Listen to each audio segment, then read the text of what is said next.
क्या आपने कभी सोचा है एक मनी के वजह से एक आदमी का किस्मत बदल जाए? अच्छे तरीके से नहीं बल्कि बदतर से बदतर तरीके से। तो आज हम एक ऐसे ही मनी के बारे में देखने वाले हैं जिसको रखने वाले का जिंदगी बर्बाद हो जाए। तो नमस्कार दोस्तों, मैं हूं आदित्य और आप देख रहे हैं मीपोस।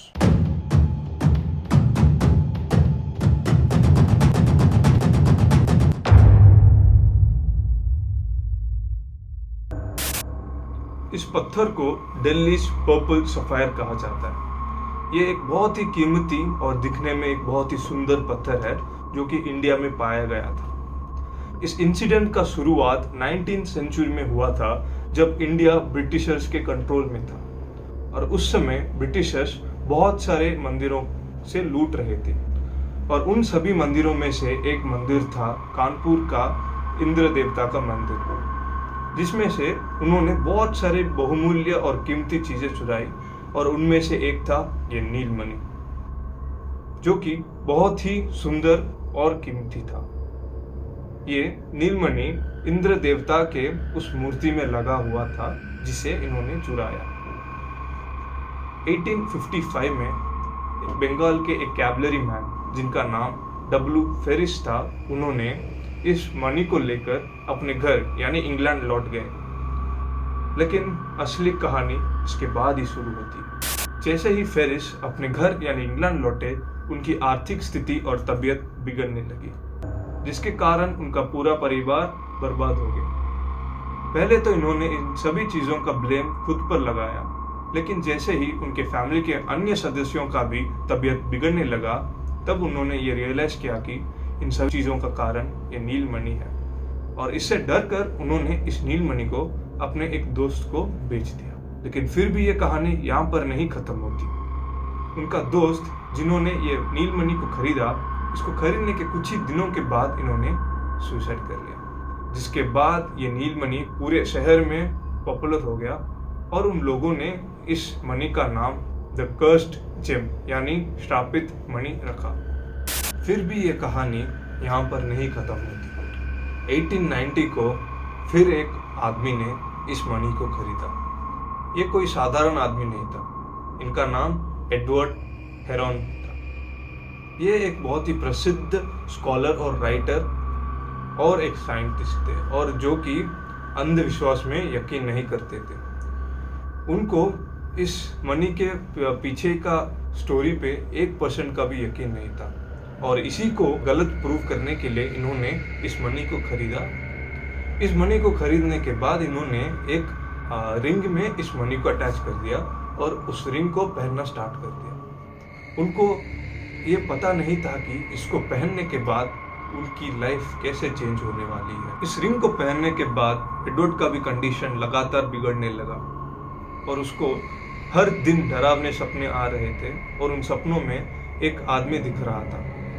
उस आदमी के लंबे लंबे बाल और लाल लाल आंखें थी और उसके पूरे बॉडी में एशेस थे यानी राख थे। एडवर्ड ने कहा कि यह आदमी एक एंग्री अघोरी की तरह दिख रहा है, जो कि हर सपने में एडवर्ड को एक कोने से घूर रहा है और कभी कभी उनके सपनों में ये जमीन को खोद कर कुछ ना कुछ ढूंढ रहा होता है। इससे एडवर्ड बहुत ही डरा हुआ था, तो उसने इस नीलमणि को लेकर एक नाले में फेंक दिया। लेकिन इसको फेंकने के बाद भी इसको डरावने सपना आना बंद नहीं हुआ। एग्जैक्टली 3 महीने के बाद ये नीलमणि एक आदमी को मिला। क्योंकि ये नीलमणि बहुत ही फेमस था और सबको पता था कि ये एडवर्ड का है, तो उन्होंने इस नीलमणि को एडवर्ड को ही लौटा दिया। इसके बाद एडवर्ड ने इस पत्थर को बेचने के लिए बहुत कोशिश किया, लेकिन कोई भी इस पत्थर को खरीदने के लिए तैयार नहीं था, क्योंकि सबको इस मणि के बारे में पता था। तो डर के मारे एडवर्ड ने इस मणि या पत्थर को एक रूम के अंदर बंद कर दिया। लेकिन एक दिन उनका एक सिंगर दोस्त उनके घर आया था और उसने इस पत्थर को देखने के लिए बोला। इस पत्थर को देखने के कुछ ही दिनों के बाद उनका ये दोस्त किसी एक्सीडेंट के कारण अपना वॉइस को खो दिया। इस घटना के बाद एडवर्ड और भी डर गया और वो ये नहीं चाहता था कि इस पत्थर का असर उसके न्यू बॉर्न बेबी पर पड़े।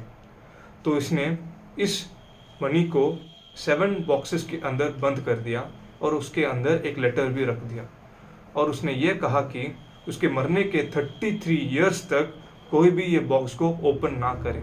1943 को एडवर्ड का मृत्यु हो गया और इस बॉक्स को national history of museum London में रखा गया था। लेकिन 33 इयर्स होने के पहले ही 1972 में इस बॉक्स को खोल दिया गया और इसके अंदर उनको वो नीम मनी और उसके साथ एक वार्निंग लेटर मिला जो कि एडवर्ड ने लिखा था। इस लेटर में एडवर्ड ने ये लिखा था कि जो कोई भी इस बॉक्स को ओपन करेगा कृपया इस पत्थर के सुंदरता पर मत जाए और जल्द से जल्द इसको डिस्ट्रॉय करिए या फिर समुद्र में फेंक दीजिए और मेरी तरह गलती को ना दोहराइए। आज तक इस पत्थर को national history of museum London में संभाल कर रखा गया है और यह माना जाता है कि इस पत्थर से वो श्राप तभी निकलेगा जब इसे अपनी असली जगह यानी कानपुर के उस मंदिर पे लौटाया जाए। लेकिन सोचने वाली बात यह है कि अगर असलियत में ऐसी मनी है जो कि हमारा किस्मत को बर्बाद कर सकती है तो ऐसी भी एक मनी होगी जो हमारा किस्मत को अच्छा कर सकती होगी। तो इसी के बारे में हम नेक्स्ट वीडियो में देखेंगे। अगर ये वीडियो आपको अच्छा लगा है तो लाइक कीजिए, शेयर कीजिए और सब्सक्राइब कीजिए। धन्यवाद।